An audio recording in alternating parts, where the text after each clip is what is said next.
Good afternoon, I'm Denise Tan, and this is One News Now. Amid complaints from retailers and farmers that they are hurting from the price ceiling on rice, President Bongbong Marcos is satisfied on how the government intervention is going so far. In a sectoral meeting on Tuesday, the chief executive also ordered to expedite the rollout of cash assistance to affected vendors who are selling regular milled and well-milled rice to a loss at 41 to 45 pesos. Marcos Jr. believes the cash aid is somehow changing the way rice retailers are doing business. The implementation and enforcement is going as well as we can expect. Parang nagkaroon naman ng effect na yung iba na ayaw magtinda muna ng kanilang bigas ay dahan-dahan lumalabas na dahil nakakasiguro sila na kahit papano meron silang matatanggap para kapalit dun sa kung malulugi sila dahil sa pagbili nila ng mataas na presyo at saka sa pabili nila sa ilalim ng price cap na ginawa natin. Speaking of the president, today is his 66th birthday. Also, the country's agriculture secretary, Marcos Jr., said he wants to see the sector in a better situation. Here's what the president had to say when asked about his birthday wish. Maging maayos na ang agrikultura at malaman na natin kung ano ba talaga ang weather, wet season ba o dry season, para naman matulungan natin yung mga farmer natin. Yun lamang naman ang aking panalangin pa rin hanggang ngayon.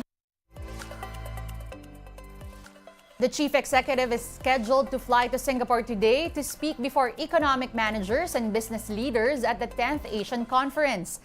And just like last year, Marcos Jr. will also watch the finals of the Formula One Singapore Grand Prix. Meantime, NEDA Chief Arsenio Balisacan shut down speculations that he is being tapped as a new agriculture chief. Balisacan told the Philippine Star that there was, quote, no such offer.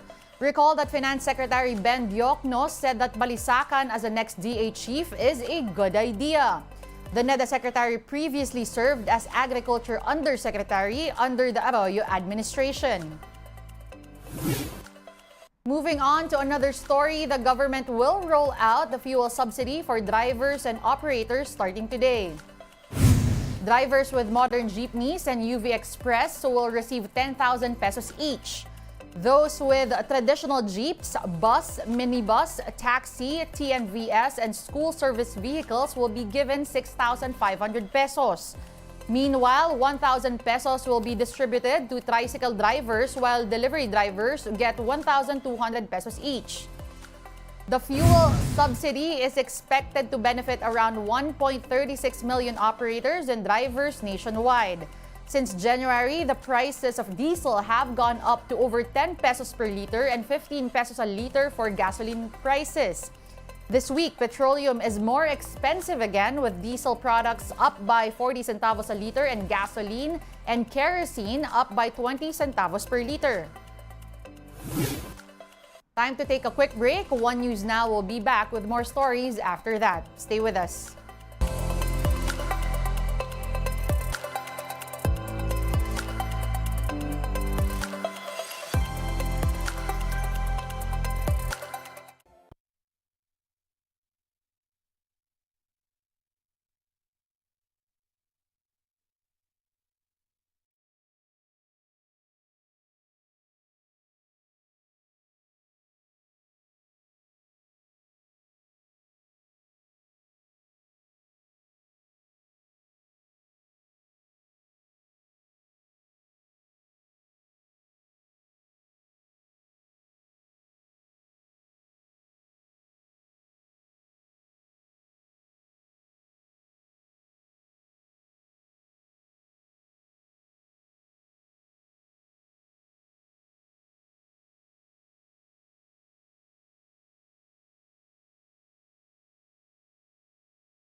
last night.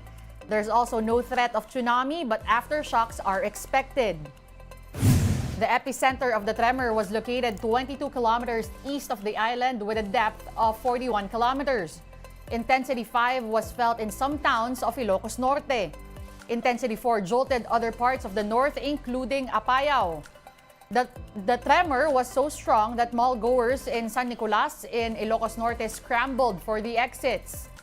In Calayan, Cagayan, 2 miners were reportedly injured after the wall of their house collapsed. Monitoring of the tremor's aftermath is ongoing.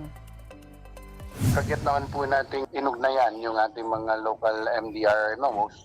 And majority of them, especially mga coastal municipalities natin, are reporting no untoward incidents. Some other municipalities are still gathering information as well. We now give you a quick look at today's other top stories. A new low-pressure area has been spotted within the Philippine territory. As of 3 a.m., the LPA was located some 610 kilometers east of Itbayat, Batanes. It will bring scattered rains over the Bicol region, Aurora, and Quezon. Pag-asa said that there's a slim chance of the LPA developing into a tropical cyclone. Nobel laureate and Rappler CEO Maria Ressa welcomed her acquittal in a tax evasion case filed during the Duterte administration. Ressa said the legal victory is proof that the justice system still works and the truth continues to prevail. Because of this acquittal, the prosecution can no longer appeal the criminal aspect of the case. Ressa and Rappler have already been cleared from 4 tax-related charges.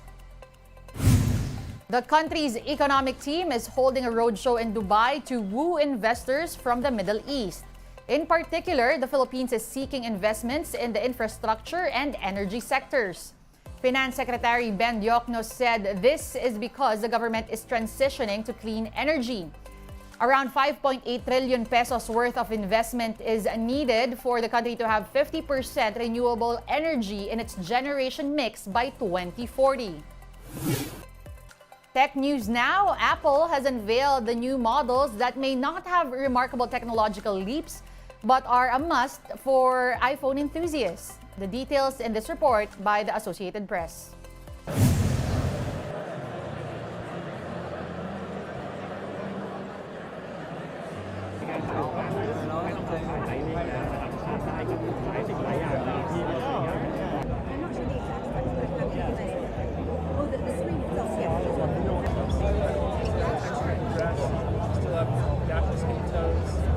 In Europe, they forced the standard of USB-C.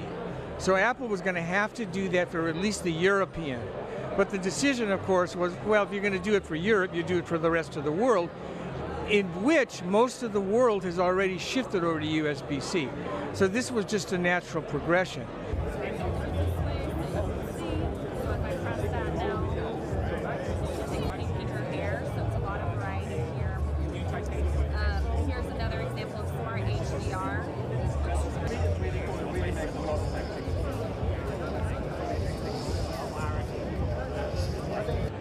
The spatial camera to allow you to the eventual 3D images, that's a great new feature. I would suspect that if you drill down a bit more, the most important thing was the new GPU.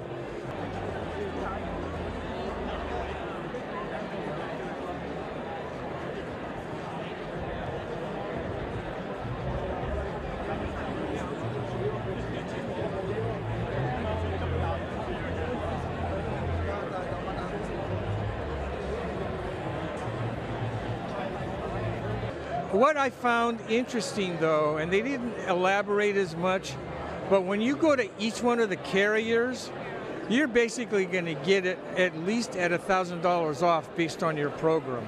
And consumers need to really be aware of going to their Verizon's, AT&T's, T-Mobile's, and being able to turn in an old phone and get at least $1,000 up to maybe $1,200 discount, so that the new iPhone is going to be marginal in the context of a cost.